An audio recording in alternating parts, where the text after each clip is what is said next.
बुद्ध के प्रश्नों ने इन्हें उलझा दिया है। ये तो ब्राह्मणों का अपमान है, ये तो ब्राह्मणों का अपमान है, ये तो ब्राह्मणों का अपमान है। आज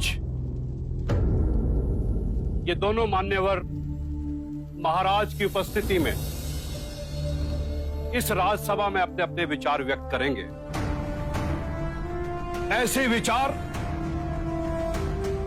जिससे आप लोगों के ज्ञान की वृद्धि होगी।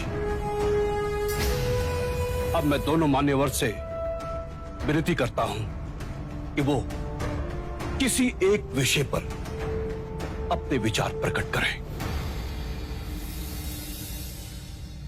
आप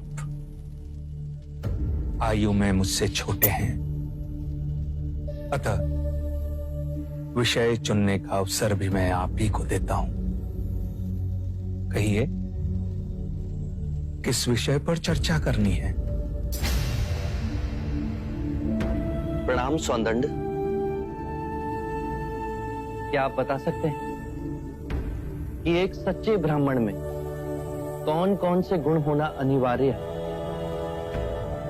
यदि आप चाहें तो वेदों के उदाहरण भी दे सकते हैं। वेद पाठ तो सौंदंड का प्रमुख विषय है।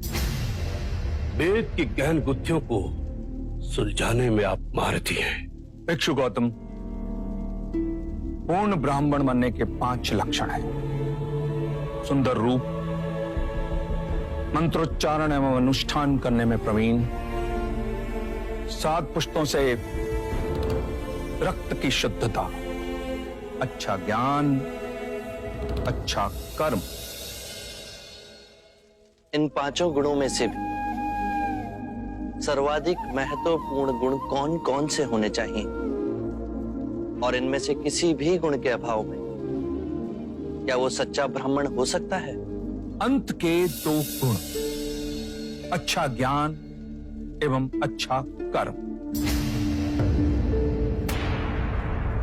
सुंदर रूप, मंत्रोच्चारण एवं अनुष्ठान करने की प्रतिभा, 7 पीढ़ियों से रक्त की शुद्धता आवश्यक नहीं। क्षमा कीजिएगा, परंतु सोनदत्त जी उचित उत्तर नहीं दे पाए। बुद्ध के प्रश्नों ने इन्हें उलझा दिया है। ये तो ब्राह्मणों का अपमान है।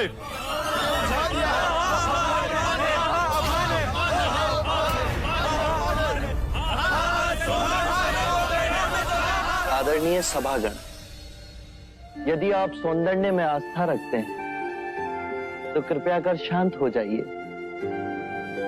उन्हें अपनी बात कहने दें। यदि आप उनमें आस्था नहीं रखते तो आप में से जो चाहे इस विषय की चर्चा को आगे बढ़ा सकता है। मैं आप सभी के प्रश्नों के उत्तर दूंगा।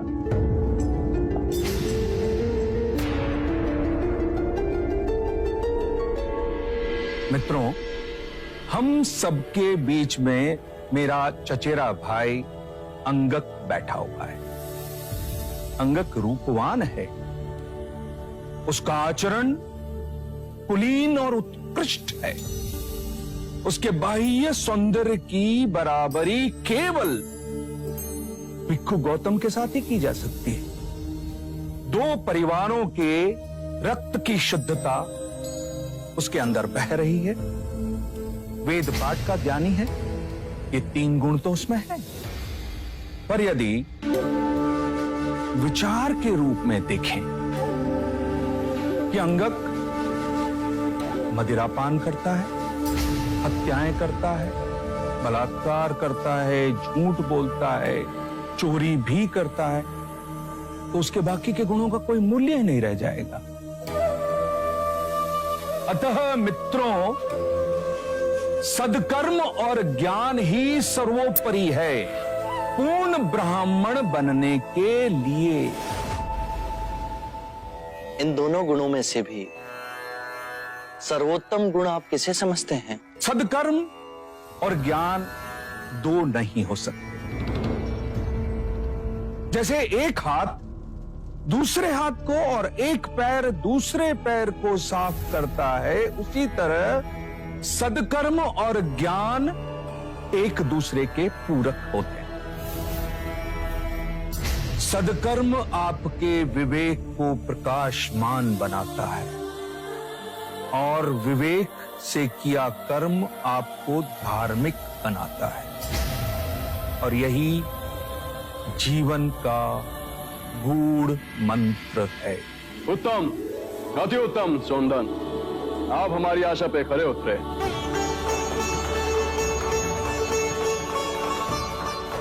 बुद्ध, अब आप बताएं कि हमारे परम विद्वान सोनदन से आप क्या पूछना चाहते हैं? सत्य कहा सौंदंड्य आपने। सत्कर्म और ज्ञान जीवन के सबसे मूल्यवान गुण हैं। क्या आप बताएंगे कि सत्कर्म और ज्ञान को उच्चतम कोटि तक कैसे विकसित किया जाए?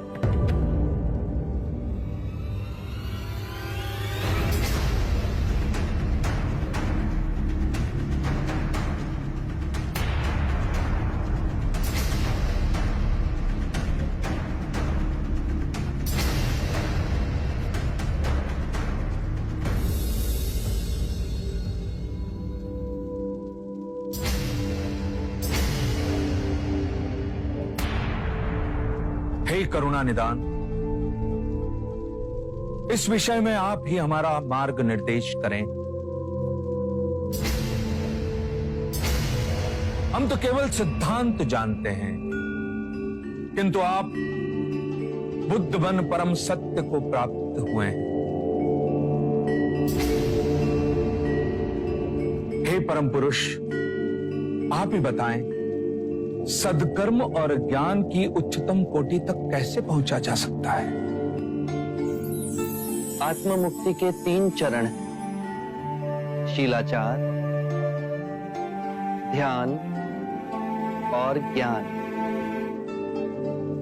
यदि हम शीलों का आचरण करते हैं तो ध्यान साधना में वृद्धि होती है और ध्यान साधना से ज्ञान का उदय होता है, जिससे शीलों का गहन आचरण करना संभव होता है। इसके द्वारा काम, क्रोध, मोह, माया, तृष्णा से दूर हो आत्म मुक्ति, शांति और आनंद को प्राप्त कर सकते हैं।